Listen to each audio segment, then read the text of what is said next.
real shout out. She's not under the weather, but on that Clark Kent grind. So let's give her a big cheer for working hard. Oh boy, wait a minute. I gotta. Oh jeez, I'm messing up the noise. Hold on. There we go. What's up with that? Hold on. Live radio, folks. We're gonna tell you. Why is my mouth not working? All right, we'll shut that down. There we go. And we'll give her a cheer now. What the heck is that, man? Let's just close that. Yeah. Joint's still playing anyway. All right, let's get back to Ghost. Windows open. Probably might be another instance open. I don't know. I only opened one. I only got one open. Yeah, that's it, I think. Anyway. All right, folks, we are back to talking debate sports with you. You can call in the calling number 646-233-1302. And before the break, I asked a question. I'm going to ask you, Ghost. I want to get an answer from you. Should Eli Manning be in the Hall of Fame? Should he be voted into the Hall of Fame after he retires within 5 years of eligibility? I mean, not the first ballot. He'll get in because of 2 Super Bowl MVPs. But look at the stats wise, I don't think so. I'm inclined to believe you, to agree with you. I don't think that. The problem is, he's going to get in. He'll get in. I don't think he's that great of a player. When I think Eli, I don't think Hall of Fame. I mean, I think he I rose personally back. think the Hall of Fame accepts too many people. Well, let's talk about that because we had the most recent Hall of Fame class. Did you watch any of this? No. You didn't watch any of it? If you don't want to say, you don't want to bring attention to things in that manner, because you say it's against what you believe, you don't believe in that, then bring up some other solutions or something that you're doing. Mm-hmm. Because you're right. And I've been saying this for the longest. If all players are doing is just kneeling, anything no action wise afterwards to actually make a difference in the community, then it's not really effective.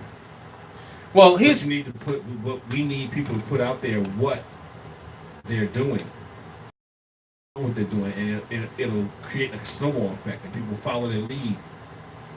You know what I'm saying? Like absolutely. Like so, all they're showing is the players kneeling through the national anthem. So now you got that kneeling down to the high school level. You got kids in pop league kneeling, and you got all. But okay, well now let's show what you're doing in the community, the actions you're taking. So people below you and the kids below you say, oh, they're doing this, so maybe let me start doing something. And then you start a bigger movement. Okay. And you have more of a sense of community, and think people start pulling together. So now I think we need the actions. Like Kaepernick knelt. Kaepernick had actions while he was kneeling. Kaepernick had actions when he was blackballed from the league last year. Absolutely. He has actions now. He has been putting his money where his mouth is. He has been about actions more than just kneeling. We need to see something, show people that is more to it that we can follow. Now, I don't think you should be able to tell somebody that they can't kneel, because if that's their choice to kneel, then they should be able to kneel. Now, see, there are a lot of people that disagree with you. And don't be hypocritical, because if the national anthem plays and you're sitting on your couch on Sunday watching a football game with a baseball cap on, a beer in your hand, if you don't stand up and take your cap off, put your hand over your heart, don't tell me about a player kneeling who's being disrespectful to the flag. If you wear an American flag T-shirt, bikini, bandana, baseball cap, socks, anything that has the American flag on it, you're being disrespectful to the flag. So look up the laws, and how a flag should be worn, how it should be flown, before you start throwing around people being disrespectful to the flag and to the troops. I guess. And if you're coming back and you're going to say we're being disrespectful to the troops, then the government's being disrespectful, because they cut a lot of the health benefits and a lot of the programs that go to these Army veterans and the troops who come back from the wars. So let's talk about that. Let's talk about the funding to the VA hospitals and the mental health when they come back from the wars with PTSD. If you all want to talk about being disrespectful to troops, or you just want to stop and say, oh, it's only disrespectful when we bring up black issues. To see, keep it real in what it is. When you step over the homeless person who served in the war, talk about being disrespectful. I give you a point, though. Stupid. People are too stupid, and you let people change the narrative on you. You sit there and follow them like sheep. The president dodged the draft 5 times. Not one of his kids served. So don't tell me about that. president talked about John McCain, who's a decorated war veteran who got his plane shot down and was captured. Said we only respect heroes who aren't captured. Like he chose to be captured. So don't tell me about disrespecting troops. I think all the points you make are fair. Absolutely fair. And, you know, people have let this thing... See, now goes... First of all, as it relates to Dak, I think Dak's in an untenable position because he... Well, let me put it to you this way. The owners have shown and indicated what they will do with certain players who kneel. Dak doesn't want to be the next Colin Kaepernick. Whether that's right or wrong, that's his choice. This is my issue. Okay? They can't do it to everybody. I agree. And my hope was that Dak and Zeke came out there and kneel right there and say, cut me. Cut me. They ain't cutting them. Cut me if you want. If every player in the NFL kneeled, they're not doing that. They can't do that. They can't cut everybody. But see, here's the problem, Ghost. You got a lot of these players that are not making a lot of money. And Dak's not making a lot of money. No, he's not. His first rookie contract. He's on his rookie contract. Yeah, and he's a 4th-round pick. So Absolutely. He's not making the money Zeke is making. Right. He's not making Zeke money.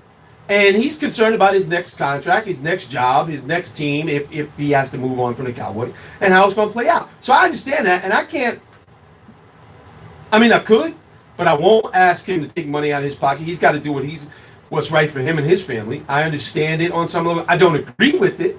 I don't like it, but I understand it. I just don't agree with the wording.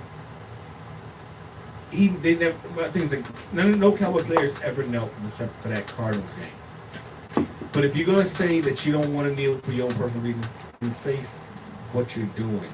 But don't you know just what? Say, it's gotta be. I'm up for other options. Okay, well, so that means right now you're doing nothing. You know what, though? And I think it would have been more respected if he said, "I'm out doing this, this, and this." I want to bring this to you. I heard somebody say this. I can't remember who said it. I'd love to give them credit, but I can't. They said, think about it from this perspective.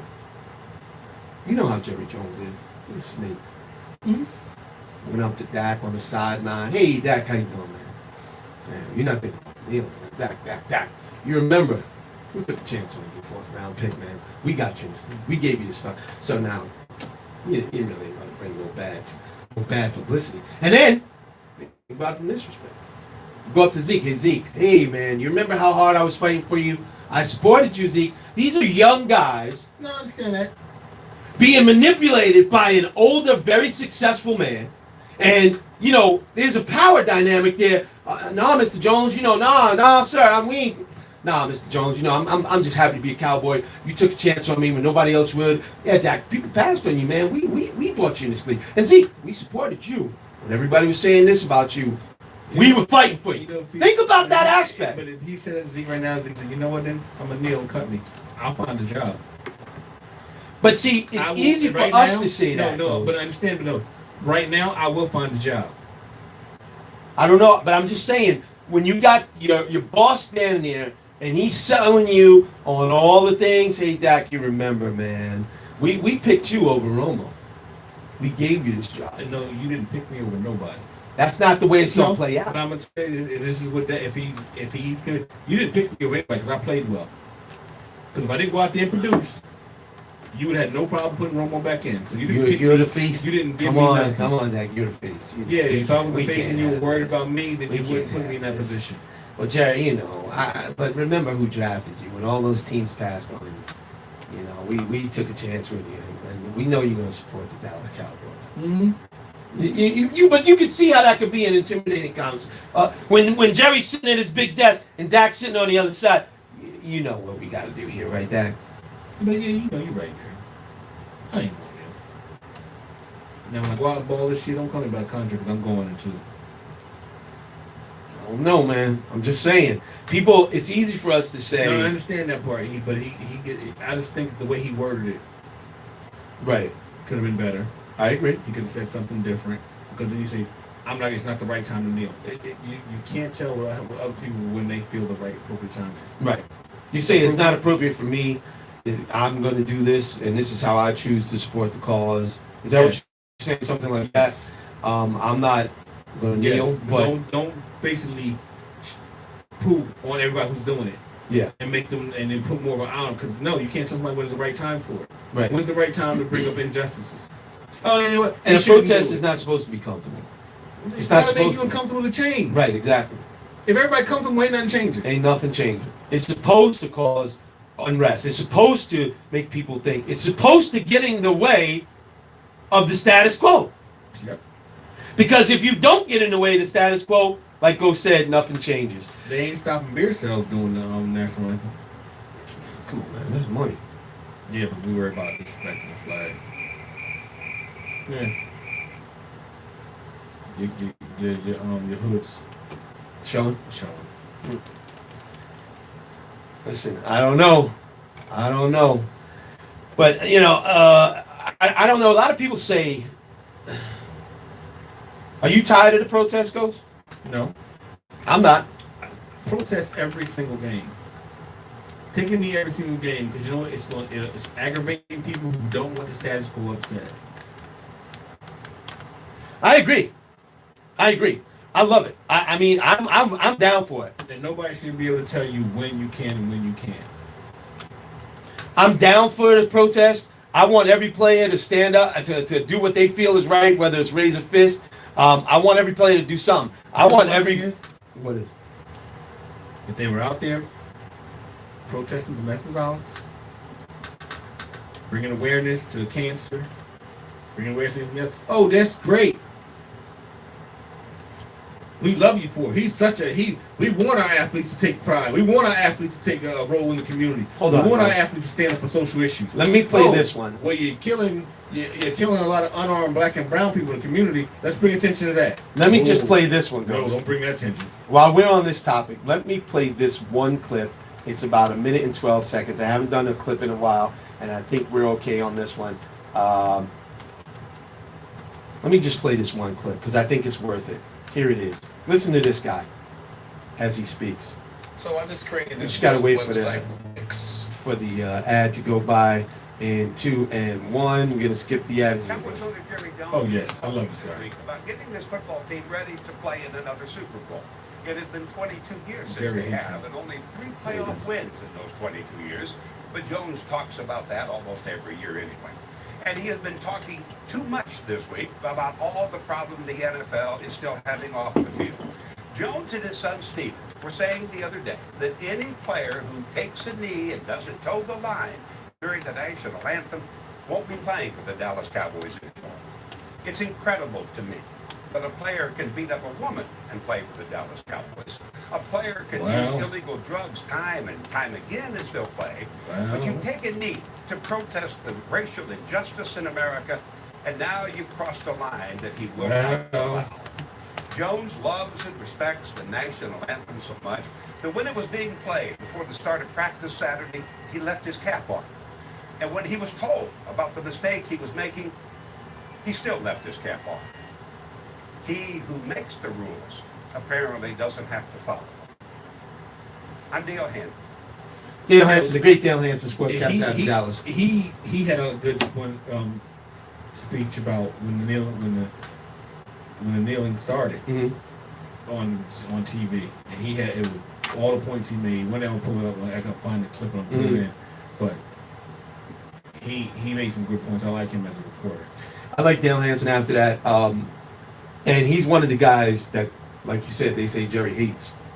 Because he doesn't let him slap out with nothing. Right, because he calls him out on all his BS, he calls him out on all his nonsense, and holds his feet to the fire and says, look, here's what you're doing wrong, bro. You're doing things wrong, and we're going to call you on it. Folks, we're going to take a quick break right now. Hold on, let me get some... We're going to take a quick break and come back with our great guest, the great Jamal Murphy, and the great Gerard Hector. They're going to come back and talk a little football, and we'll get started with football in earnest. Ghost got a little music for you. Here we go. It's some non-copyrighted YouTube, so don't come at us. All right, we'll be back in 2 minutes.